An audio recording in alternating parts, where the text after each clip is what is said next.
Fala pessoal, seja muito bem-vindo e bem-vinda a mais um episódio do podcast Restaurante Lucrativo do Grupo Food Quali. Esse episódio vai ser um pouco diferente do que nós estamos habituados a ver aqui, porque hoje quem geralmente entrevista vai ser entrevistado. Então estou aqui com o CEO do Grupo Food Quali, o Acácio Sacerdote, amigo. Maravilha, meu irmão. Vai ser um prazer exercer a sua função hoje. E eu estou disponível aqui. Vamos Show nessa. de bola. Então, só para contextualizar, né? Eu queria que o Acácio, antes de iniciar as perguntas, que ele falasse um pouco sobre a sua função dentro do Grupo Food Quali, para a gente iniciar essa jornada aí. Hoje você como entrevistado, para você se apresentar um pouco para a gente. Maravilha, meu amigo. Prazer também aqui, né? Nesse processo aqui invertido. Acho que é bacana também, né? Para a gente conseguir explicar um pouco melhor. E eu, Acácio Sacerdote, de formação, eu sou nutricionista, gastrônomo, professor universitário também. E dentro do Grupo Food Quali, né, a gente iniciou com um restaurante seguro lá atrás, né, toda a parte de vigilância, segurança. Depois a gente foi percebendo as demandas de mercado para a parte de controle de custo, que tem muito a ver com o que a gente vai falar hoje. E por fim, a parte de atendimento, né, restaurante encantador. Então hoje dentro do grupo, que é um grupo como o próprio nome fala, né, a gente tem essas 3 empresas e o meu papel é estratégico. Hoje eu saí da operação, não estou mais na operação. Eu acho que o empresário que está assistindo a gente aqui, dono de bar e restaurante, eu acho que é um caminho que a gente tem que seguir. Né? Se a gente quiser abraçar tudo e executar tudo, dificilmente a gente vai conseguir fazer a nossa empresa crescer. Né? Então meu papel hoje é ali, enquanto CEO, né? É coordenar a equipe, coordenar os meus supervisores, as minhas sócias e fazer com que a empresa cresça, né? Prospere, pensando sempre em expansão. Esse é o grande papel de um CEO. Muito bom, cara. E a gente vê isso como um desafio nas empresas, né? Restaurantes, pizzarias, confeitarias e todo o mercado food service. Essa questão da hierarquia, né? Sim. De dar a liberdade de tomar a decisão para as pessoas no decorrer do processo, né? E fazer com que o processo rode, né? Com maestria, com excelência e tudo mais. E tem que confiar, né? Não tem jeito. Se a gente não implantar os processos, se a gente não der autonomia para a equipe rodar, a gente sempre vai ficar com aquela sensação de que eu sei fazer, ninguém faz igual a mim. De fato, ninguém faz igual a você. Sim. É impossível alguém fazer igual a você. Mas ela pode seguir um método, pode seguir um processo. Então é isso que a gente está, né, conseguindo executar. São 15 anos nessa luta, não é fácil. Né? Nem sempre a gente acerta, a gente erra, mas a gente volta, aprende com os erros e toca a bola. Segue em frente. Esse é o papel da gente. Muito bom, muito bom. Então vamos lá para as perguntas? Vamos nessa. Vamos iniciar a primeira pergunta sobre restaurante lucrativo. Show de bola. Quais são os pilares? Manda! Quais são os pilares de um restaurante lucrativo, na visão do senhor Acácio Sacerdote? Maravilha, Thiagão. Assim, se a gente parar para analisar, tem uma máxima muito conhecida, né? Dos 3 pilares do marketing. Você que é da área, né, de comercial, área de marketing, sabe disso, que fala muito dos 3 P's, né? Que é preço, praça e promoção. Né? Então o marketing ele é muito voltado a isso.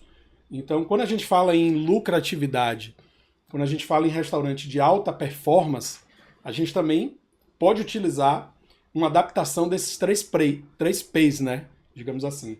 Esses 3 P's, eles são adaptados para essa questão de processo, restaurante lucratividade. Primeiro ponto, obviamente, precificação. Tá? Um restaurante que não sabe precificar, ele está fadado ao insucesso. Segundo ponto, processo. Um restaurante hoje que não tem processo, ele vai ficar na mão, ele vai ficar refém da equipe, dos funcionários. E o terceiro P é a padronização dos processos. Uma coisa é você ter processo, outra coisa é o processo estar rodando e de forma padronizada, onde a equipe já consegue executar e desenvolver ali no automático. Né? Então, eu diria para você que hoje os 3 pilares de um restaurante altamente lucrativo e altamente eficiente, que a gente tem visto isso no mercado, todos eles têm a mesma coisa em comum. Precificação exata, com base nos números reais e não no concorrente. Processos muito bem definidos e implantados. E esses processos estão acontecendo de forma automática e padronizada. Isso é fato. Esses são os 3 pilares de um restaurante altamente lucrativo. Massa, muito bom, muito bom. E pegando o gancho aí, né, sobre a precificação e tudo mais, qual é a melhor forma de precificar? Tá. Precificação, quando eu gosto sempre de falar o seguinte, existem N formas, tá? De precificação. N formas. Uma delas, inclusive, é o método intuitivo, né? Que é com base na experiência do gestor. Né? Então o gestor ele tem uma noção ali real dos custos dele, tem uma noção de mercado, e muitas vezes ele consegue aplicar uma precificação com base na experiência dele. Digo para você o seguinte, a cada 10 restaurantes que nós fizemos um trabalho de precificação, 2 desses gestores tinham total razão, ou seja, 20%. Os outros 8 estavam com precificação completamente equivocada e errada. Tá? Muito alto, né? Muito alto. Então a gente observa que no mundo atual não dá mais para precificar de forma intuitiva ou baseado nos concorrentes. Por um motivo muito claro. Muitas vezes seu concorrente também não calculou. Ele copiou de alguém. Então fica um copia e cola eterno, ninguém calcula nada e de fato está todo mundo perdendo dinheiro. Está todo mundo trocando dinheiro ou perdendo dinheiro. Muitas vezes, né? O restaurante tem um faturamento alto, a gente sabe disso. Diferente de outras empresas, é muito comum você ver um restaurante faturando 500 mil, 1 milhão, 1 milhão e meio, mês, eu estou falando de mês isso, sendo que muitas vezes, na ponta, esse restaurante ele não traz um bom resultado. Tá? Em lucro. Em lucro, em lucratividade. Caixa rei, o que importa é o resultado. Né? Então, o restaurante é bacana, agrada o cliente fica feliz, satisfeito, massa, legal. Isso é o objetivo do restaurante. Mas qual é o resultado que a gente espera? Resultado financeiro, lucratividade, para a empresa ter saúde. Então, as precificações hoje, a melhor forma que eu lhe diria, que é a forma mais adequada, é você precificar com base nos números. Tá? E para isso existem várias ferramentas que você pode levantar esses dados, levantar esses números, e aí sim você consegue precificar. Tá? Uma estratégia muito assertiva é você precificar com base no seu DRE. O DRE, que é o demonstrativo de resultado do exercício, que todo restaurante deveria ter, mas infelizmente a grande maioria não tem. Tá? Não digo de DRE contábil.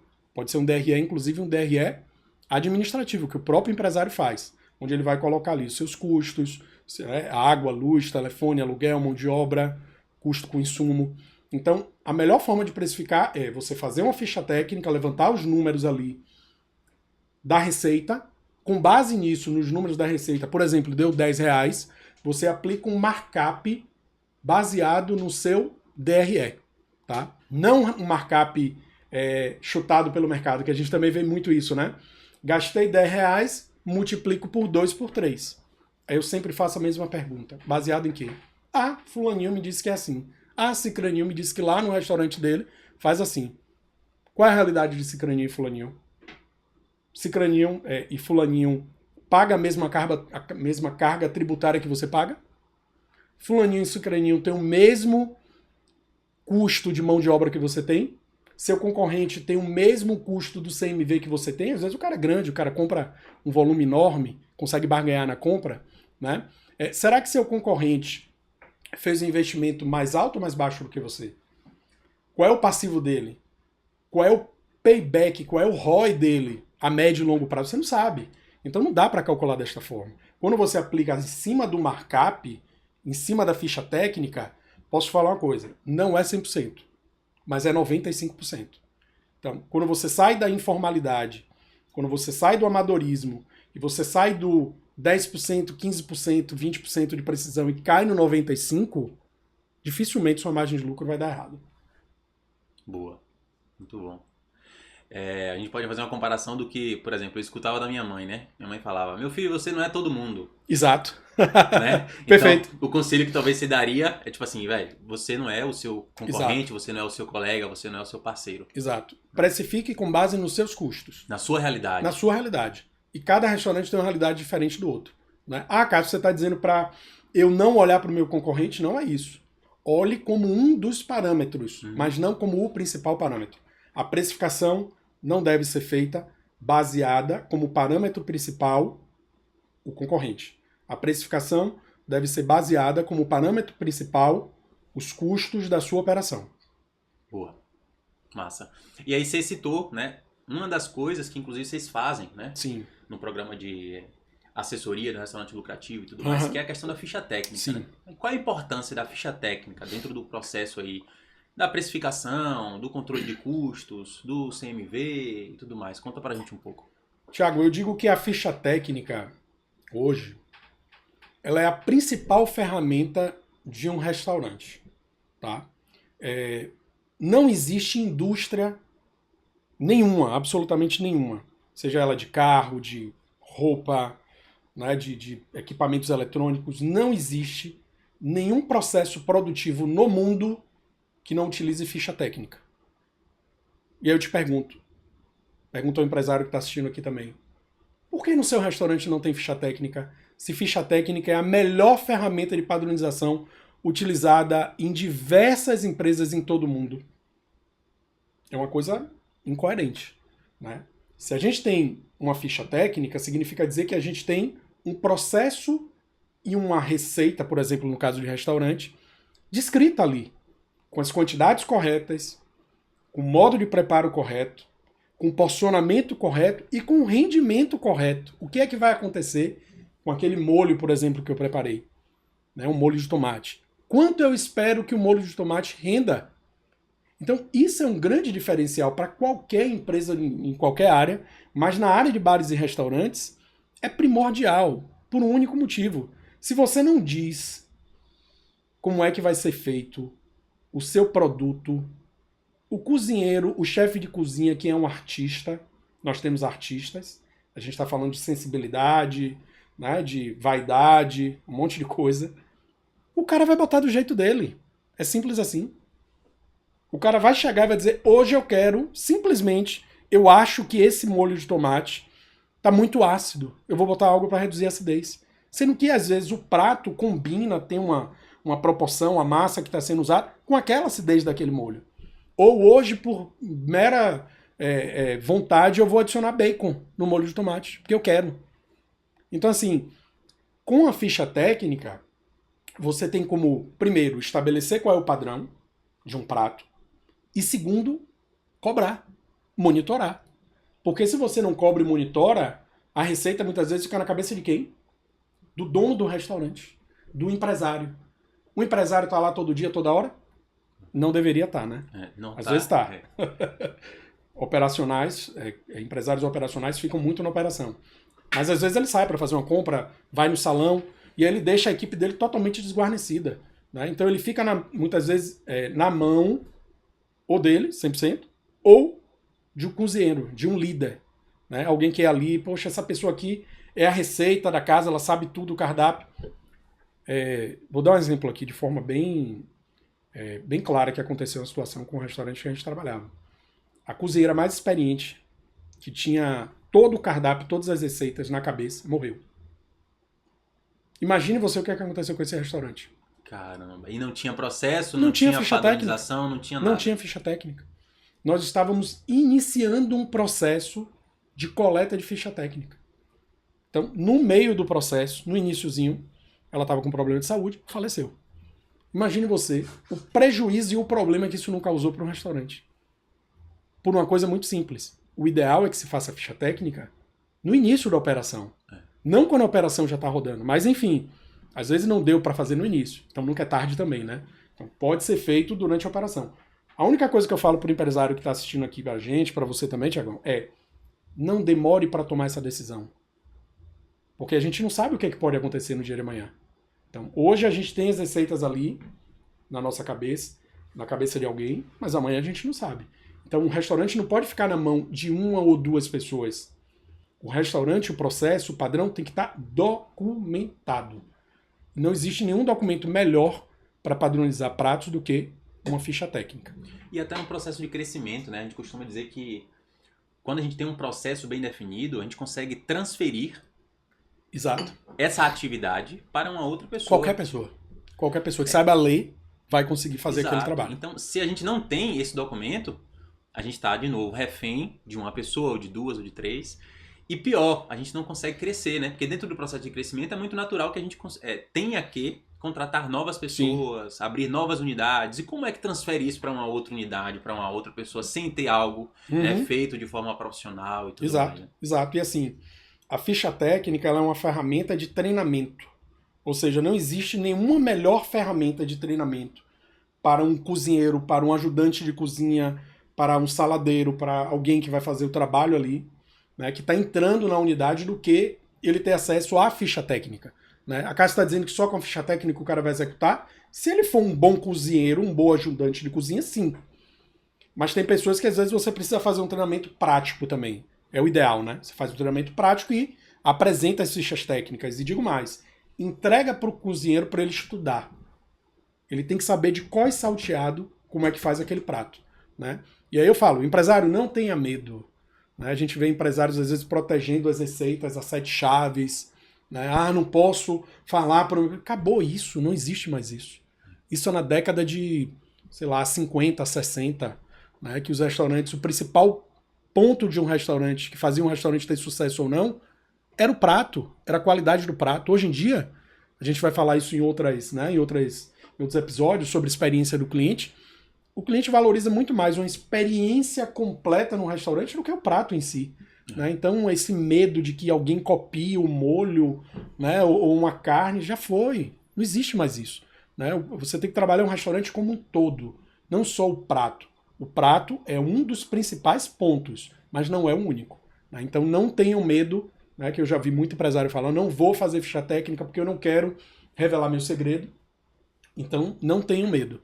Tá? É importante fazer a ferramenta, porque a ferramenta vai ajudar a, inclusive, tirar você aí do operacional. Você que está aí no operacional, tendo que ficar o tempo todo na cozinha, vendo se o feijão foi feito daquela forma, se o arroz está no ponto que você, empresário, sabe qual é o padrão. Se você tem a ficha técnica, você não vai ficar nessa correria aí, não. Você vai colocar a tua equipe para ser treinada, vai implantar a ficha técnica, vai imprimir, vai colocar na cozinha e vai fazer que o seu líder de cozinha e sua equipe siga, sem precisar de você lá o tempo todo olhando. Boa, boa. Cara, eu queria entender um pouco mais também sobre a diferença, né? Eu sei muito pouco sobre isso. É a diferença entre fichas técnicas. Sim. A ficha técnica operacional, a ficha técnica gerencial. Qual a diferença entre essas duas fichas técnicas? Legal. A galera confunde muito, viu, Thiago? Ficha técnica operacional e ficha técnica gerencial. De forma direta e objetiva, a ficha técnica operacional é o documento que vai ficar acessível para todos os funcionários da cozinha ou de uma área de produção. Por quê? Porque ela é uma receita com algumas informações a mais do que uma receita tradicional. Aquelas receitas que a gente vê na internet, por exemplo. Sim. A ficha técnica operacional, ela tem, além de ingrediente, modo de preparo, foto, ela também deve ter um outro fator importantíssimo, que é rendimento e número de porções. Tá? Para que a equipe consiga mensurar isso e produzir e fazer algo de forma que tenha uma previsão do que vai acontecer. Né? E quem tá monitorando também consegue auditar para ver se está sendo feito e está rendendo o que deveria render. Então, a ficha técnica operacional, como o próprio nome diz, né, é um documento operacional. Você pode e deve imprimir e colocar na parede ou numa pasta à disposição de todo mundo da cozinha, sem exceção. Sem exceção, tá? Então, ficha técnica operacional é isso. Já a ficha técnica gerencial, ela tem todas as informações que existem na ficha técnica operacional, ou seja, receita, modo de preparo, ingredientes, rendimento, porcionamento, só que, além dessas informações operacionais, uma ficha técnica gerencial também trabalha com números. E aí que é o X da questão. Muitos restaurantes, quando a gente pergunta, você tem ficha técnica? Tenho. Você controla custo através da ficha técnica? Não. Por quê? Porque só tem ficha técnica operacional, quando tem. A ficha técnica gerencial, a gente vai trabalhar principalmente com CMV, markup, lucratividade e preço de venda. Então, observe que essas informações não podem jamais estar disponíveis para a equipe. Porque quando um cozinheiro vê que uma batata frita dá 300% de lucro, dá um bug na cabeça dele. Ele imagina o quê? O dono tá rico, milionário, os pratos aqui estão dando 300%, então tudo aqui está dando 300%, 400% de lucro. Sem saber ele que muitas vezes um prato dá 300% de lucro e outro dá 1%, ou até negativo, porque é necessário ter aquele prato no cardápio, é ele que chama. Então, a ficha técnica gerencial é uma documentação que deve estar com o gestor, o empresário, o gerente, no máximo o chefe de cozinha, porque ele também está ali como responsável se ele for um chefe executivo, não um chefe operacional. Se ele for um chefe executivo, ele deve ter acesso aos números também do estabelecimento. Tá? Então a diferença básica de uma ficha técnica operacional de uma ficha técnica gerencial é que a ficha técnica operacional fica na cozinha, é uma ferramenta de padronização e porcionamento e produção do prato, e a ficha técnica gerencial ela ajuda o gestor a tomar as melhores decisões com base em números. Porque de repente um prato é maravilhoso, ele adora e ama o prato porque é a receita da tia dele, que ele tem um afeto maravilhoso, comeu a vida toda, ele quer botar num restaurante, só que não é lucrativo. Às vezes aquele prato é péssimo para o restaurante, porque ele atrapalha a operação e ainda não dá lucro. Como é que ele vai ver isso? Fazendo uma ficha técnica gerencial, que ela não dá lucro.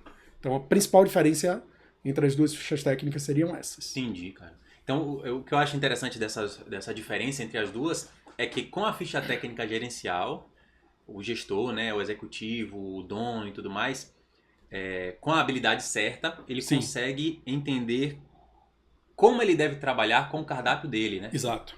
Quais são os pratos que mais vendem, quais são os pratos que ele deve destinar mais energia, menos energia, mais investimento em talvez publicidade, e fazer esse malabarismo que muitas pessoas fazem de forma intuitiva, Isso. outras que fazem de forma errada, e pouquíssimos que fazem de forma teoricamente certa, né? Exato. E aí que entra aquele conhecimento que a gente fala sobre engenharia de cardápio, né? Eu não sei se esse é um conhecimento comum da maioria dos donos de restaurantes, porém eu acho que isso é muito importante, né? Saber como trabalhar com a venda desses pratos, né? A comercialização desses pratos. Então, o que seria, Cássio? O que é a engenharia de cardápio e como isso beneficia ou não a venda dos pratos e do cardápio como um todo? Perfeito. A ficha técnica é algo que a gente vê que a maioria dos restaurantes não tem.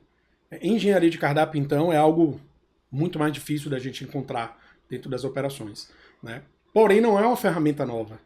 A engenharia de cardápio ela foi criada nos Estados Unidos na década de 70. Ou seja, estamos em 2025. Né? 55 anos praticamente aí, né? Mais de 50 anos que ela foi criada nos Estados Unidos por pesquisadores dentro de uma universidade que queriam avaliar, né, essa questão de relevância de você ter um prato e a lucratividade se valia a pena ou não, né? Eles chamavam lá de engenharia de cardápio de fato. Né? Então, a engenharia de cardápio ela tem como principal função lhe mostrar os pratos que valem a pena você ter no cardápio, que vale a pena você posicionar melhor no cardápio para vender mais, porque são lucrativos, e vai te dizer também aqueles pratos que você não deve sugerir no seu cardápio, ou você deve excluir do seu cardápio, porque não vale a pena ter aquele prato ali no cardápio, tá? Então, é uma ferramenta, eu diria que de gestão e ao mesmo tempo de vendas, né, que você pode aplicar e deve aplicar dentro do seu restaurante para que você consiga aumentar a sua lucratividade e ao mesmo tempo reduzir o seu CMV. Como assim, Cássio? Existe uma ferramenta no mercado que pode ajudar a aumentar a lucratividade e reduzir CMV e o empresário não conhece? É contraditório, né, meu amigo? Tá disponível, tá fácil, tá acessível. Só que as pessoas não buscam essa informação, né? Então, essa engenharia de cardápio é o segundo passo, tá, gente? Aí eu tenho que ser sincero contigo. Não dá para fazer engenharia de cardápio sem ficha técnica. É impossível. Operacional e gerencial. Porque primeiro você faz o operacional, depois você transforma isso em números e depois você parte para a engenharia de cardápio. Então eu diria que é uma escadinha, né? Então para o empresário que está assistindo a gente aqui, que ele já tem a ficha técnica, ele já pode partir para essa segunda etapa, que é a engenharia de cardápio, tá? E aí para ele montar essa engenharia de cardápio, ele vai utilizar dois parâmetros. Primeiro parâmetro, lucratividade dos pratos. Onde é que eu coleto a informação na engenharia de cardápio sobre lucratividade? Na ficha técnica, gerencial. Lá diz qual é a lucratividade daquele prato. E outro ponto é as vendas daquele prato. Quanto de impacto em percentual aquele prato interfere no faturamento do restaurante. Né? Então vou dar um exemplo aqui. Pizza de calabresa para a pizzaria que é a campeã, né? Calabresa e portuguesa. Não tem para ninguém. São essas duas. Terceiro, frango catupiry, e aí vai descendo. Quando a gente tem uma por exemplo, uma pizza de calabresa, né, só para você entender, essa pizza de calabresa ela é a que mais vende. Ela vende muito. E normalmente ela é muito lucrativa. Por incrível que pareça. Então, essa pizza, a gente chama ela de, dentro da engenharia de cardápio, né? Que é o prato estrela, a pizza estrela. Tá? Porque ela vende muito e ela tem uma excelente lucratividade. Aí eu te pergunto, tem necessidade de fazer promoção? Para uma pizza que já vende muito, tem muita lucratividade? Não. Não tem. Essa pizza, você precisa, no caso, dando um exemplo de pizza, né? Para pizzaria, você precisa manter o trabalho ali com ela, vendendo, estimulando, pedindo para a equipe trabalhar e tal, mas sem fazer oferta, sem fazer, um exemplo, uma ação de marketing para vender aquele produto, tá? Uma outra classificação que a gente tem também dentro da engenharia de cardápio é aquele prato, o contrário disso, né? Aquele prato que de repente não vende bem no cardápio, não tem boa saída, né? Sei lá, os outros pratos saem 50, 60, ele sai 1 ou 2 no mês. E além disso, a lucratividade dele na ficha técnica é baixa. A gente chama esse prato de abacaxi, ou pizza, né, de abacaxi. Abacaxi ou cão, tá? Cão eu não gosto muito porque, né, Sim. animal de estimação, enfim, mas vou botar um abacaxi. Ou seja, aquele prato ou pizza abacaxi. Não dá lucratividade e não vende bem. Até que ponto vale a pena você ter um prato onde você tem que ter os ingredientes, tem que ter os insumos disponíveis, muitas vezes ingredientes que não saem em outras preparações. Isso significa o quê? Estoque alto, perda daquele produto por qualidade ou vencimento, e muitas vezes ele só vai te causar prejuízo. Fora que ele não vende. Então não faz sentido você ter esse prato. Muitas vezes esse prato que a gente chama de abacaxi ou cachorro, a melhor estratégia é retirar do cardápio, tá? Mas sempre não, depende, tem que analisar. Tá? Se a gente tem muitos pratos de abacaxi, vamos tirar. Se a gente tem um ou outro prato abacaxi, tem que deixar, porque sempre vai ter algum prato que, não, né, comparado com os outros, não tem tanta lucratividade ou não tem tanta saída. No exemplo de pizza, por exemplo, pode existir algum sabor de pizza que não é lucrativo, Vou lhe dar um exemplo. não vende muito e tem que deixar no cardápio. Tá. Vou lhe dar um exemplo. Pizza de palmito ou berinjela. Não Normalmente, vende muito, lucratividade baixa. A berinjela até lucrativa, porque ela tem uma lucratividade boa. Já o palmito, às vezes, a depender, né, da qualidade do palmito que você use, o palmito ele tem um custo um pouco mais alto. Né? Ou, por exemplo, uma pizza de tomate seco. Ela não tem tanta saída, mas o custo do tomate seco é alto. É um produto caro. Então aí a gente tem que avaliar, tá? E aí já entra numa outra classificação, né, que a gente também tem, que é o chamado prato quebra-cabeça. O prato quebra-cabeça é justamente isso. Ele é um prato que muitas vezes ele tem uma alta lucratividade, mas ele não vende. Tá? O exemplo que a gente deu aqui da pizza, né, por exemplo, tem uma alta lucratividade a questão da berinjela, por exemplo, uma pizza de berinjela, mas não vende. Né? Então aí você tem que analisar com o seu público. Será que meu público quer pizza de berinjela? Será que não tem como eu estimular para que meu público prove uma pizza de berinjela e muitas vezes desconstruam a imagem daquele produto? Que muitas vezes ela não se dá a oportunidade de experimentar, por exemplo. Né? Então esse prato que a gente chama de quebra-cabeça, ele é um prato que ele tem essa função. Você, enquanto gestor, precisa trabalhar junto com a tua equipe de vendas melhores estratégias para fazer aquele prato que é extremamente lucrativo ser vendido pela sua equipe. Isso envolve marketing, para criar o desejo, chamar o seu cliente para dentro. E quando o seu cliente entrar, a tua equipe tem que ofertar aquele produto. Então, isso é uma estratégia que a gente chama de trabalhar o prato quebra-cabeça. O próprio nome já diz, né? É difícil, não é fácil. Você vai ter que quebrar a cabeça, mas você vai... como fazer com que ele aumente as vendas. Exato. Sabendo que ele é altamente lucrativo. Altamente lucrativo, vale a pena vender. Tá? E uma outra classificação, que é a quarta classificação, a gente tem 4, né? É o famoso prato burro de carga. Tá? Esse prato burro de carga, ele não vai ter uma boa lucratividade. E ponto final, acabou. Não adianta, eu vou aumentar a lucratividade do burro de carga. Não. Ele não vai ter uma boa lucratividade, mas ele é o campeão de vendas. Ele chama o seu cliente para dentro. Ele atrai o seu cliente para ir para o seu restaurante. Então, vou dar um exemplo clássico aqui, que talvez todo mundo consiga identificar a empresa que eu estou falando, outros não sei, vamos lá. Costelinha de porco ao molho barbecue. De uma grande rede, uma grande marca. Tem várias, né? Mas enfim, dificilmente alguém vai até esse estabelecimento que eu estou citando e come somente a costelinha, o molho barbecue, a batatinha que vem vai embora. Mas qual é o prato que te convida a ir até esse restaurante muitas vezes? Que você quer provar novamente? Ou você quer conhecer? Esse prato. Esse é o famoso burro de carga. Mas ao entrar nesse estabelecimento, dificilmente o cliente vai parar aí. Então aí vem chopp para iniciar, porque o vendedor lhe oferta um chopp. Após o chopp, antes da costelinha, vem uma entrada, que pode ser aquela cebola bonita, grandona, crocante. Você já fez mais uma venda agregada. Depois você parte para a costelinha. Enquanto você está comendo a costelinha, vem mais 2 ou 3 chopps. E por fim, para fechar com chave de ouro, você vem com a sobremesa. Então o cliente que iria para um restaurante pagar nessa costelinha talvez R$100, ele sai do restaurante com R$500 de conta. Por quê? Porque o prato que a gente chama de burro de carga convidou ele até ir àquele restaurante. Então, esse prato é importantíssimo. Você gestor, você empreendedor. Se você não tem no seu restaurante um prato burro de carga, crie. Agora. Tá perdendo dinheiro. Ah, mas eu não vou botar uma promoção que o meu cliente vai pagar e eu vou perder, ou eu não sei. Tem que ter alguma coisa que chame para o seu restaurante, que ele vá para comer aquilo, e aí é um trabalho que você, empreendedor, vai ter que ter de trabalhar o outro, os mix, né? Digamos assim, o mix do seu cardápio. E trabalhar a venda com a tua equipe para vender os outros produtos.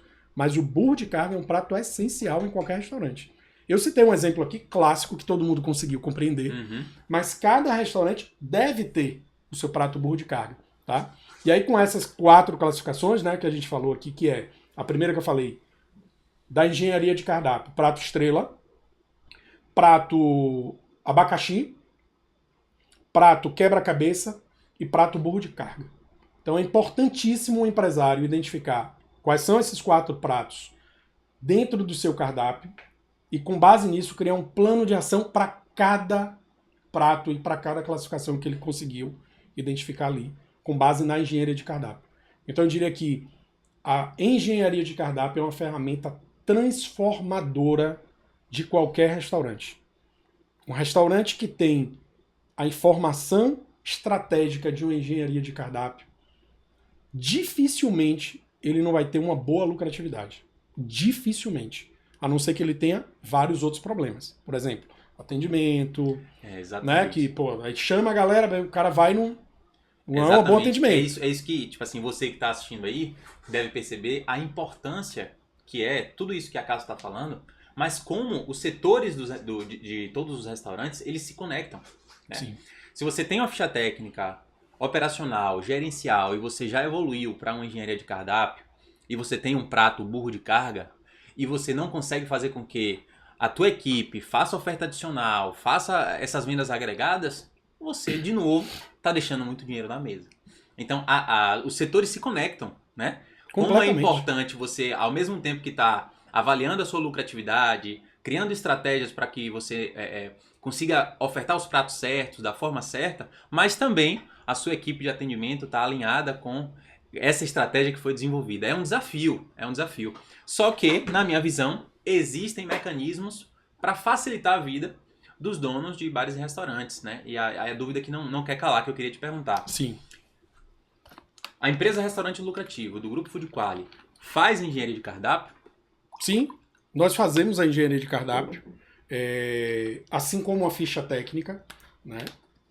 Ao longo desses 15 anos de trajetória, né, que estamos no mercado, a gente já fez, outro dia a gente fez o levantamento, né? A gente já fez mais de 150 mil fichas técnicas, não é pouca coisa, tá? Mais de 150 mil fichas técnicas. E nós já fizemos aproximadamente aí em torno de 300 engenharias de cardápio para bares e restaurantes, né? Então isso faz com que a gente tenha total experiência e total, principalmente do que experiência, Thiago, eu diria que nós temos expertise no assunto para trazer soluções. Porque apontar erros é fácil. Dizer qual é o problema é fácil. O difícil é entrar na operação e ajudar. Então essa é a missão do Grupo Food Quali e do Restaurante Lucrativo. Entrar nas operações para, primeiro, diagnosticar o problema, identificar o problema, Isso a gente só consegue ver dentro da operação. Após isso, fazer um trabalho com a equipe de treinamento, implantação de processos e aí que vem a parte mais difícil. Acompanhar, que é o que o empresário aí muitas vezes desiste. Né? Ele faz os processos, faz tudo, padronizou. Só que ele tem muita demanda, Thiago. O fato, o X da questão é esse. O empresário, muitas vezes, ele está apagando incêndio da sua operação o tempo todo. Então o cara não tem tempo para respirar, para poder pensar, por exemplo, em engenharia de cardápio. Ele não consegue respirar. Ele não consegue planejar. Ele não consegue analisar um relatório. O empresário não consegue analisar um relatório de venda. O empresário não consegue analisar um relatório de DRE para juntar essas duas informações e criar uma estratégia. Então é justamente esse apoio que nós fazemos, né, dentro dos restaurantes, ajudando esse empresário a trabalhar de forma mais estratégica e menos operacional, apagando cada vez menos incêndios. Agora, é um trabalho da noite para o dia? Não. É um trabalho de médio e longo prazo, mas que também, uma vez que os processos estão implantados, que a cultura da empresa já está fortalecida e que todo mundo entende que precisa seguir aquele processo, ele nunca mais volta a trabalhar daquela forma que ele trabalhava anteriormente. Não tem mais. É impossível. Não tem como desver, né? Não tem como. Uma vez visto, tá visto. Existe um caminho, não tem como Existe desver. um caminho. E aí, obviamente, que tem que ter um guardião desses processos. Alguém ali dentro da tua equipe, dentro da tua empresa, que seja um braço direito seu, pode ser tanto um gerente como uma consultoria externa, acompanhando para que aquilo ali não se perca. Né? Porque a gente sabe que para construir demora, mas para destruir é muito rápido. É muito rápido. Né? Então a gente já viu grandes marcas, grandes restaurantes quebrarem por conta disso. Porque perdeu a padronização. Então o cliente ele fica na cabeça aquilo. Eu fui num restaurante X, comi um filé à parmegiana. Ele volta depois de 5 anos e ele quer comer exatamente aquele mesmo filé à parmegiana como ele comeu há 5 anos atrás. E te digo mais, às vezes ele leva uma namorada, às vezes ele leva uma mãe, um amigo, e quando chega lá e não é aquele mesmo filé parmegiana, é uma decepção, amigo. Ele vai com uma expectativa alta dele, ainda cria uma expectativa para outra pessoa. Eu vou lhe levar no melhor filé parmegiana de Salvador. E quando ele chega lá, o filé parmegiano não está igual. Então acabou. Né? Então isso pode ser evitado como? Com ficha técnica e com processo. E com padronização. Por quê? Porque não vai ficar na mão de cozinheiro. Né? No dia que o cozinheiro faltar ou tiver de pé virado lá, quiser fazer diferente... Existe um processo para uma outra pessoa desenvolver. Então, a ficha técnica, a engenharia de cardápio são ferramentas para fazer com que o empresário fique mais solto na operação, pensando no estratégico e menos no operacional, porque o operacional já tem lá uma ferramenta que mostra como é que deve ser feito. Boa. E qual o caminho para entrar em contato aí com o Grupo Food Quali? Link na biografia do Instagram? Onde é que a gente consegue entrar em contato para conhecer um pouco mais? Mas existe um caminho, né? Existe, assim, hoje a gente tem como...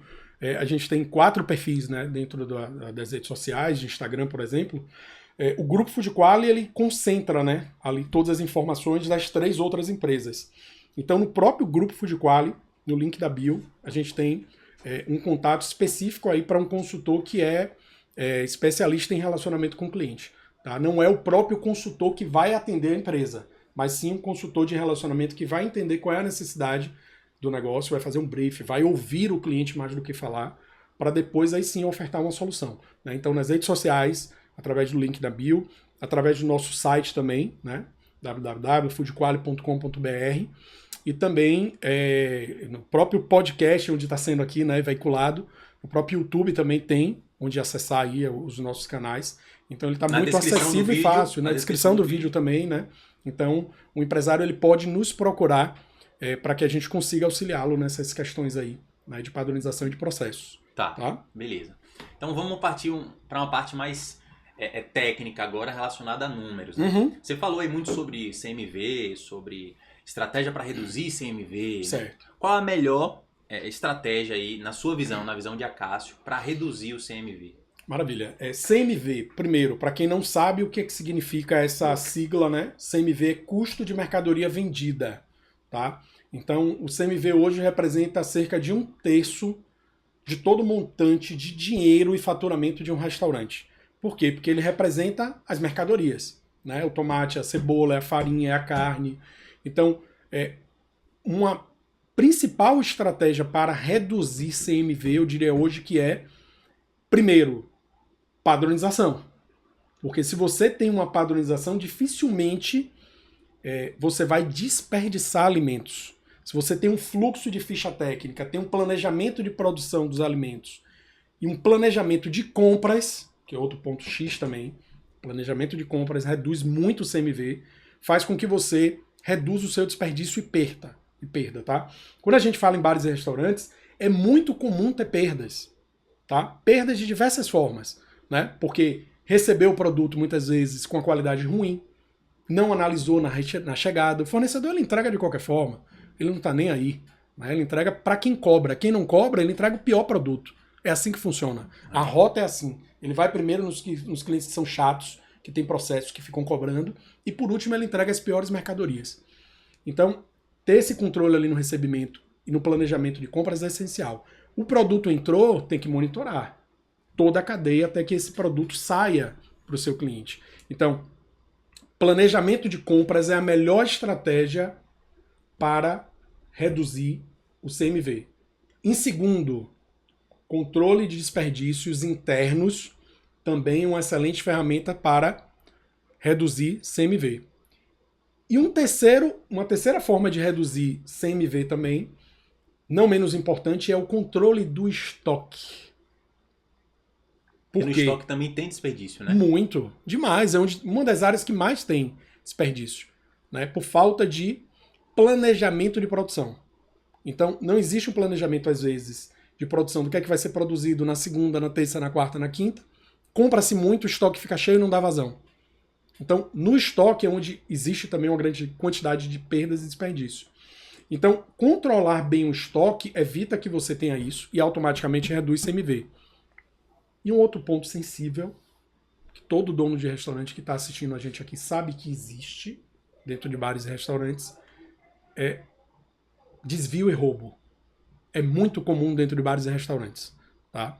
Então, quando você controla o seu estoque, quando você faz contagens semanais, não estou dizendo que não vai acontecer, mas é muito mais difícil de o funcionário desviar a mercadoria do seu restaurante. Por um simples motivo, ele se sente monitorado. Ele sabe que se faltar, alguém vai pagar aquilo. Essa é a minha dúvida, de como controlar o estoque, né? Como controlar o estoque, perfeito. Primeiro ponto, fiz um planejamento de compras. Isso gera um espelho de nota. Planejamento. Do que entrou. Não, planejamento de compras. Você gera um espelho do que você comprou. Tá. Quando o entregador vai fazer a entrega do produto, você tem que conferir se o que você pediu chegou. Porque muitas vezes o entregador e a empresa entrega mais ou menos. Então já foge do seu planejamento. Vou dar um exemplo aqui. Em determinado local, o estabelecimento solicitou 10 quilos de filé mignon. Chegaram apenas 4 quilos de filé mignon. Se não tivesse alguém ali no recebimento para controlar aquela mercadoria, o que é que ia acontecer? Ia dar furo no estoque. Por quê? Porque chegou errado. Beleza, recebeu os 4 quilos. Os 4 quilos estão bons? Aptos para consumo? Ou veio fora do padrão que é estabelecido para o restaurante? Então, controlar esses pontos é importante. Outro segundo ponto, dentro de controle de estoque, né, que é o que você perguntou diretamente, é fazer contagem semanal. Restaurante que não faz contagem semanal de estoque está fadado a falir, está fadado ao fracasso. Por que é que está fadado ao fracasso? Porque se você não controla 1/3 do seu faturamento, que é um ingrediente, que é o produto, dificilmente vai sobrar margem de lucro para você. Dificilmente. E aí eu faço uma pergunta para você, empresário. Você que fatura 100 mil reais, por exemplo, cerca de 1/3 de todo o seu faturamento é de mercadoria. Vamos supor, arredondando, 30 mil reais. A pergunta para você, empresário. Você deixaria 30 mil reais em dinheiro, em cédula, espécie de 100 reais, disponível para todo mundo pegar e usar e fazer como bem quer? Ou você guardaria esse dinheiro no cofre? Com supervisão, com segurança, com controle, Senha. o que é que entra, o que é que sai? E por que você, empresário, pega 30 mil reais de mercadoria e deixa lá, aberto para a tua equipe fazer o que quiser? Para queimar produto, para desviar produto, para comer produto, que a galera come muito dentro de restaurante, não é pouco não. É a galera que ganha mal, é a galera que não tem acesso a certos produtos porque não tem condições financeiras. Então quando o cara vê um salmão, quando o cara vê um camarão, quando o cara vê um filé, que ele não come em casa filé mignon, mas no restaurante tem. Você acha que esse cara não vai pegar? Você acha que esse cara não vai comer? Então esse cara faz isso. Então o empresário não pode deixar esse estoque de forma descontrolada. Por uma simples questão. Quando se tem o controle, não bate 100%. Não é 100%. Ainda assim tem os problemas. Queima, perda, sempre vai ter. Dono de restaurante, desperdício faz parte da sua realidade. A diferença é se você vai controlar o desperdício ou não, para que ele seja menor, para que ele gere mais resultado e gere mais lucratividade para você no final do mês. Mas desperdício sempre vai haver. Agora, quanto mais solto você deixa, quanto mais livre você deixa o seu estoque, quanto mais livre você deixa o seu cofre de dinheiro, com notas de 100, faça essa associação, você está fadado a ser roubado, a ser ludibriado. A tua equipe vai te colocar no bolso. Então, enquanto você não tomar essa atitude de controlar o seu estoque, infelizmente, dificilmente seu restaurante vai ter um controle assertivo. E aí, obviamente, que não sobra o quê? Lucratividade. Trabalho, igual um escravo. Mais do que CLT. CLT trabalha 44 horas, né, meu amigo? Dono de restaurante trabalha quantas horas por semana? 100, 120, 200, enfim. O cara tá em casa, o cara tá pensando no restaurante, o cara tá com a família curtindo, se divertindo, descansando, o celular dele toca porque teve um problema no restaurante. Então, você empresário que trabalha como escravo e nunca vê seu lucro aparecer, é importante que você tome uma ação, é importante que você tome uma atitude. Saia do amadorismo. Comece a tratar o seu restaurante como uma indústria, como uma empresa que tem que dar lucro. Se não dá lucro, é melhor fechar. Empresa que não dá lucro, não faz sentido ter. Ah, mas é meu sonho. É melhor não ter. É melhor não ter. Porque só vai lhe gerar estresse, dor de cabeça, infarto, separação de mulher, filho que não vai lhe aceitar, porque você não deu atenção para esse filho. Enfim, se você está passando por esses problemas, eu recomendo que você tome uma atitude urgente. Procure ajuda. Procure ajuda. E existe. Claro que existe. Existe. Claro que existe. Né? Existe aí, Tiagão, uma forma que é a seguinte. O empresário, ele é um lobo solitário. Eu também sou empresário, você também é empresário. Todos nós somos lobos solitários. Que muitas vezes temos a possibilidade de trabalhar ali, de ter um alcateia junto com a gente, fazendo um negócio acontecer, e a gente opta em ser solitário. Então, enquanto a gente ficar nessa ideia de que eu faço tudo, eu resolvo tudo, sozinho, pode ser que você consiga, tá? Tô dizendo aqui que o empresário não consegue fazer tudo sozinho. Consegue. Mas enquanto ele fica nesse ritmo, muitas vezes vai demorar muito. Então o empresário vai levar, sei lá, 10 anos, 15 anos, 20 anos para aprender tomando porrada. Existe uma forma de encurtar isso. Uma forma objetiva de encurtar esse caminho é você procurar ajuda. De quem já viveu isso, que pode ser o seu colega, dono de restaurante, que está aí do seu lado, que você não quer falar com ele com medo de que ele descubra os seus segredos. E ele também não fala com você com medo de que você descubra os segredos dele, mas na verdade não existe segredo, vocês podem se ajudar. A gente fez há um tempo atrás, e vamos fazer mais aí, edições do RAP, restaurantes de alta performance. Qual é o objetivo? Juntar empresários para se falarem, se comunicarem, trocar ideias, informações. Então, busque ajuda de um colega, de um empresário ou de um profissional, de um especialista daquele tema, né? Ou de uma empresa que tem know-how, que tem experiência, que já viu isso acontecer e trabalha em outros locais e pode trazer ideias, muitas vezes, que você, enquanto empresário, não está conseguindo tirar a ideia do papel. Você está tão preso, focado na sua operação aí, que você não consegue enxergar outras possibilidades. E eu lhe entendo, você está cansado. Não é porque você quer, não. Você está cansado, você está estressado, você não consegue enxergar o diferente. né? Então, é importante procurar ajuda, né? E o Grupo Food Quality, dentro das suas empresas, assim como outros empresários também, pode te auxiliar a sair eu diria que dessa areia movediça, né? Que parece que você nunca vai conseguir sair, mas é possível. E a gente pode provar porque existem N empresas que nós atuamos e que tem muita prosperidade, muita lucratividade, muito resultado.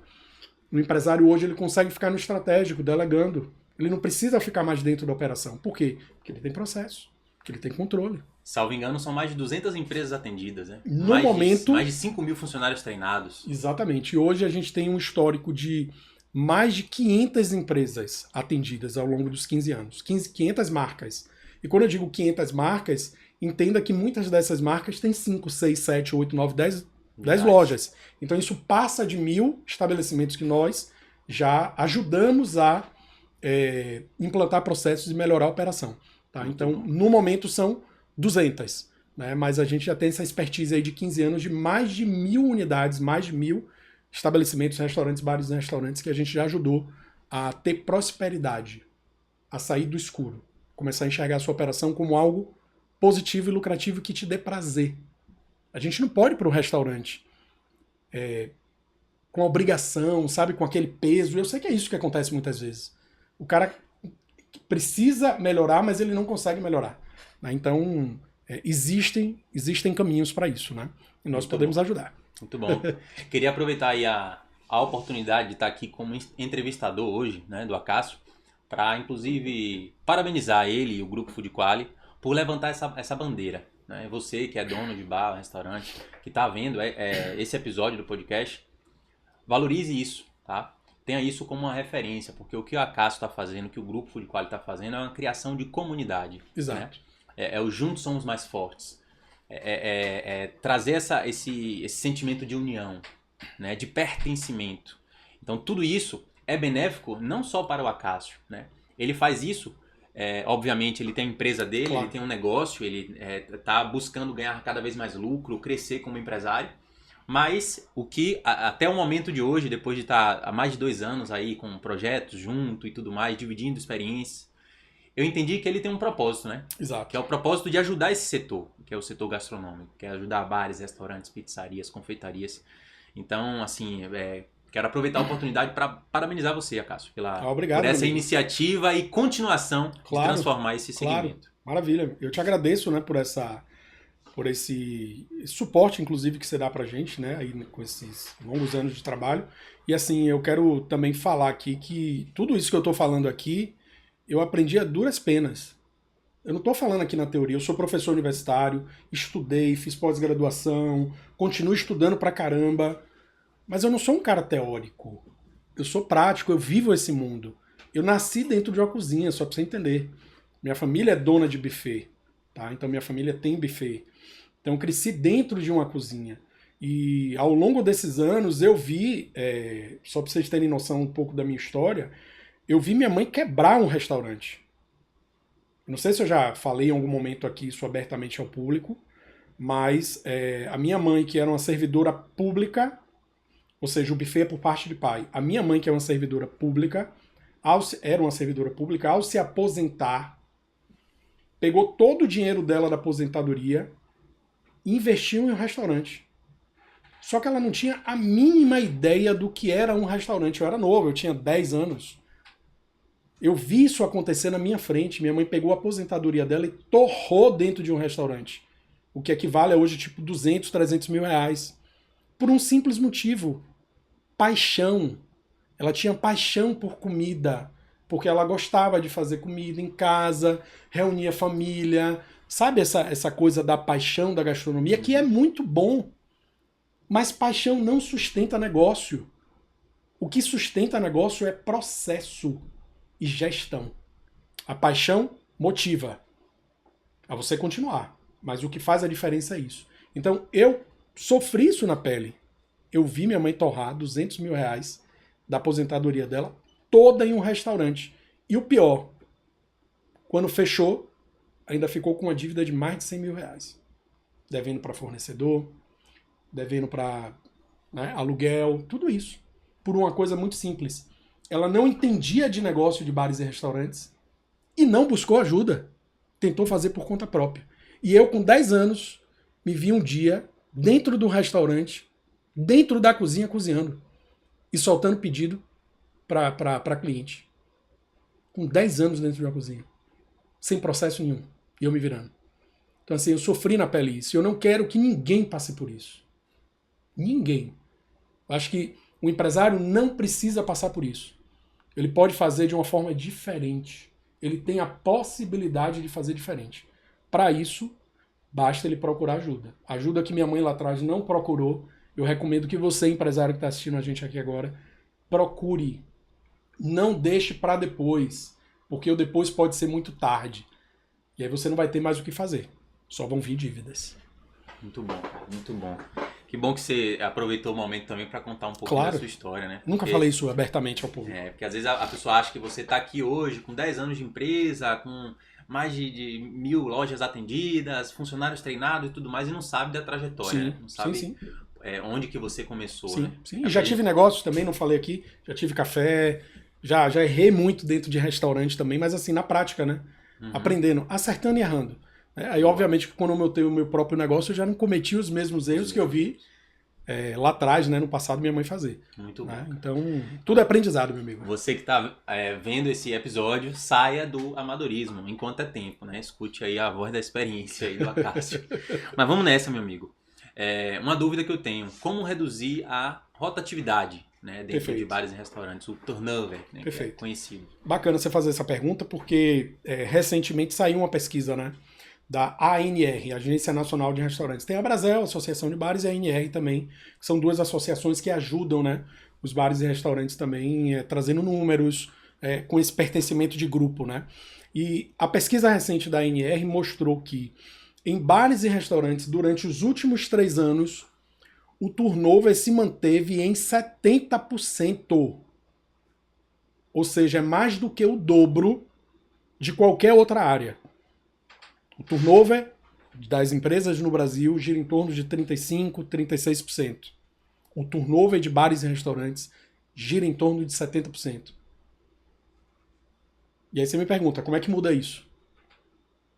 Cultura empresarial. Não tem outra alternativa para você, empresário, sair dessa situação se você não tiver uma boa cultura empresarial dentro do teu negócio. Por quê? A cultura dentro da tua empresa, ela existe quer você queira, quer você não queira. Você que é empresário e acha que o teu restaurante não tem uma cultura, ele tem. Só que não foi implantada por você. Foi implantada pelos seus funcionários. E aí muitas vezes diverge do que você tem como missão, visão, valores para o teu negócio. Porque quem fez foram os seus funcionários. E aí eles fazem como eles querem.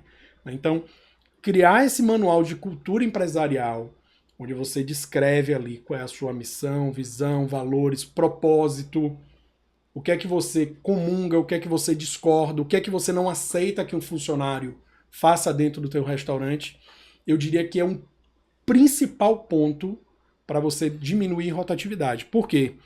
O funcionário, ao se candidatar para a vaga do seu restaurante, ele já vai saber exatamente qual é a cultura da empresa. E se ele se encaixa, é o famoso fit cultural, né? Se ele se encaixa ou não na tua empresa. Se ele não se encaixar, tudo certo, tchau. Ele não é para sua empresa. Mas se ele se conectar com a sua missão, visão, valores e propósito, ele já vai entrar na tua empresa com a outra motivação. Porque ele vai trabalhar não somente por dinheiro, ele vai trabalhar por um propósito, por uma admiração, por algo que ele vê que naquela empresa ele vai encontrar. Isso acontece principalmente, gente, com os jovens. A geração mais nova não trabalha somente por dinheiro. Eu vejo o tempo todo os empresários falando, não sei lidar com a geração nova. Se você não sabe lidar com a geração nova, aprenda. Porque é essa geração que é a mão de obra que vai atuar dentro do seu restaurante. Não tem outra alternativa. Aprende ou quebra. Né? Então, essa geração, ela trabalha por propósito. Dinheiro é importante? Claro, as pessoas pagam as contas. Né? Se você tem uma boa cultura, se você tem processos que as pessoas não precisem ficar pensando muito como vai fazer, se você tem uma boa remuneração com base em rendimento, quanto mais o funcionário trabalha com afinco, quanto mais o resultado aparece, ele ganha mais. Quando você junta esse tripé de cultura empresarial, gestão de pessoas e processos, seu turnover vai cair. E aí eu digo, a gente tem alguns clientes, né, que a gente já atua há mais de 5, 6 anos, junto com essas marcas, que você fala com o funcionário, fulaninho, restaurante tal, tá com vaga aberta e tá pagando não sei quanto. O cara não sai. Ele não vai para o outro restaurante que paga R$ 500 a mais, por exemplo. Ele não vai. Porque ele está num local onde ele se sente bem, onde ele é acolhido, onde ele tem um fit cultural e onde ele sabe que ele vai trabalhar, que ele vai chegar para trabalhar e vai ser bem acolhido naquele estabelecimento. Tá? Então, esses 3 pontos fazem com que diminua a rotatividade. Então, você é empresário que não tem um manual de cultura empresarial, não tem uma cultura implantada na tua empresa, você é empresário que não tem um bom processo de recrutamento e seleção e gestão de pessoas para manter essa pessoa satisfeita dentro do teu negócio, e você é empresário que não tem processos implantados de atendimento, de produção, de cozinha, né? O funcionário, ele vai ficar solto. Ele vai fazer o que ele quer. Então, muitas vezes você reclama que o funcionário não faz o que você está pedindo. Mas o que você está pedindo está claro, está descrito, ele assinou, ele sabe quais são as regras. Se ele não sabe, sinto muito. Infelizmente, ele vai fazer o que quer. Você vai reclamar que ele não faz o que você quer, sendo que você não disse o que é que você quer que ele faça. E aí, o que é que o funcionário vai fazer? Pedir para sair. Só que ele não vai pedir para sair porque ele quer que você demita ele, porque ele não quer perder os direitos deles. É assim que eles falam. Então você muitas vezes, além de ter um turnover alto, ainda gera muito passivo. O passivo hoje de questão trabalhista e de CMO, que é custo de mão de obra, muitas vezes pode tornar uma operação inviável. Eu conheço restaurantes que quebraram, não é porque o produto não era bom, não é porque o atendimento não era bom, e sim porque não tinha uma boa gestão de pessoas. E esses funcionários o tempo todo saindo, significa o quê? Rescisão, rescisão, rescisão. E funcionários que trabalhavam insatisfeitos fazem o quê? Normalmente processam um restaurante. Então isso inviabiliza qualquer negócio. Então é muito melhor você, empresário, cuidar da cultura da sua empresa, da gestão de pessoas e de processos, do que ficar o tempo todo indo para o Ministério do Trabalho, indo para a audiência para poder resolver problemas aí de justiça de trabalho, tendo o tempo todo custo alto aí elevado com rescisão. Tem 2 opções, você escolhe o caminho.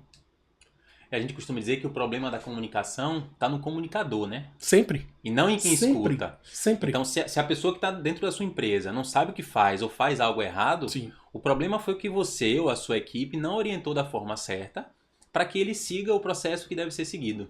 Né? Exatamente.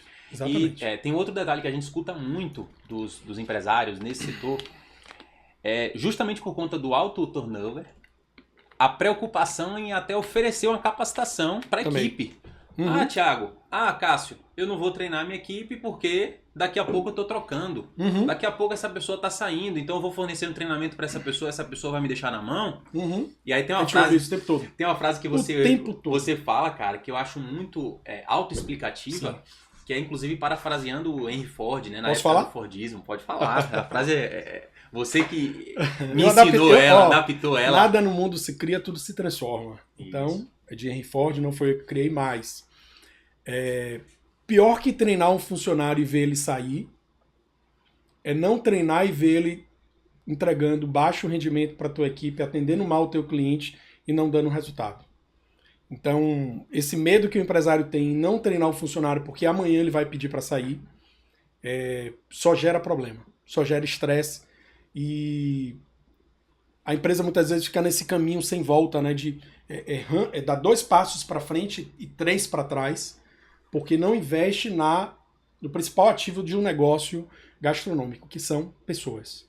E isso ajuda até na questão do fit cultural. Claro. Porque o jovem que entra sem saber absolutamente nada, e quando olha para trás, depois de 6 meses, depois de um ano, ele vê que ele aprendeu várias coisas dentro do processo, ele se sente grato, né? A reciprocidade. Exato. Pô, essa empresa está investindo em mim, está dedicando um tempo para que eu aprenda e tudo mais, e acontece o que você falou da pessoa não querer sair. Tem uma proposta, às vezes, de ganhar um pouco mais, ter um pouco mais de regalia, mas não sai porque está ali com a cultura forte. E a mão de obra, Thiago, de bares e restaurantes, hoje ela é predominantemente de pessoas de primeiro emprego.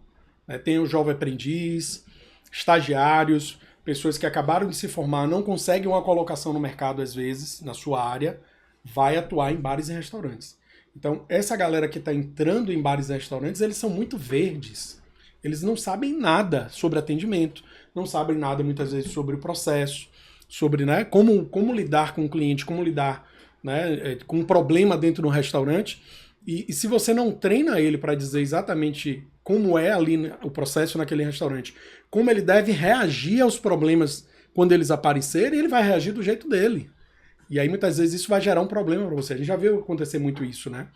Clientes em restaurantes e o garçom ou o atendente destratar da pessoa, dar uma resposta um pouco mais áspera, ofensiva, ou pior, às vezes nem responder, ignorar o cliente. A pior coisa do mundo é você ignorar o cliente. O cliente ele se sente abandonado e ele não volta. Então treinar capacitar essa mão de obra que está chegando agora para atuar em bares e restaurantes, essa mão de obra jovem, inexperiente, essa mão de obra que tem muitas vezes muita vontade de trabalhar, porém falta experiência e oportunidade, e ao mesmo tempo também falta treinamento. É importante que o empresário entenda, se ele capacitar esse funcionário, provavelmente ele vai ter um resultado muito bom. Se ele não capacitar, o resultado é turnover alto e falta de padronização, porque vai entrar um, vai sair outro e vai ficar nisso aí eternamente. E a gente sabe que hoje a questão da mão de obra é um problema mundial. Quando a gente fala em mão de obra, eu vejo dono de bares e restaurantes falar, mas é um problema. Claro, em bares e restaurantes é mais complicado porque depende muito de pessoas. Mas a gente está vendo isso acontecer nos Estados Unidos, na Europa como um todo, né, no mundo como um todo, a questão da mão de obra. As pessoas estão buscando novas formas de trabalho.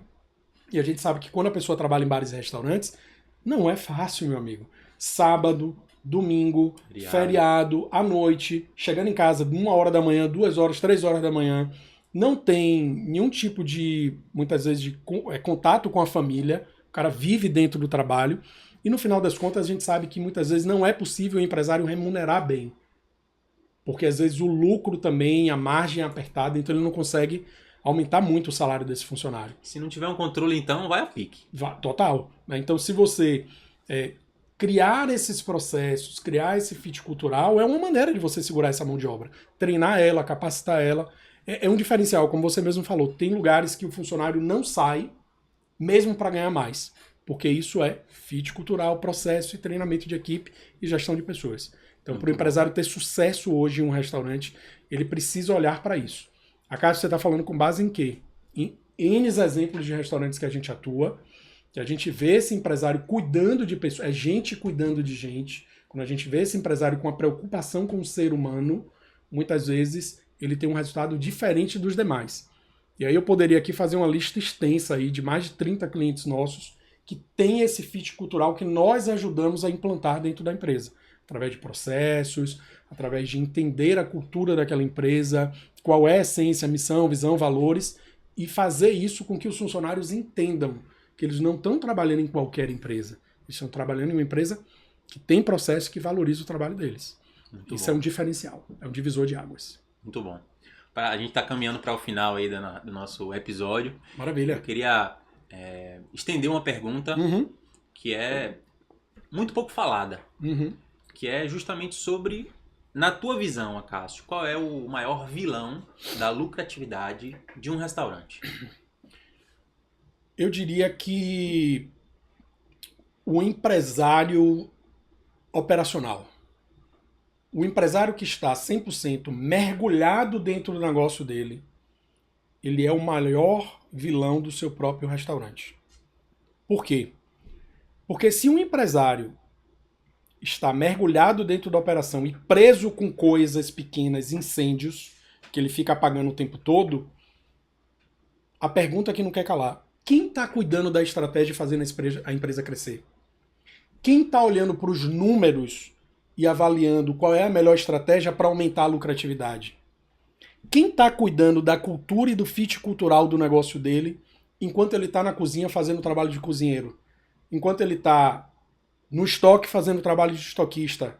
Enquanto ele está no salão atendendo o cliente e fazendo ali um trabalho de garçom?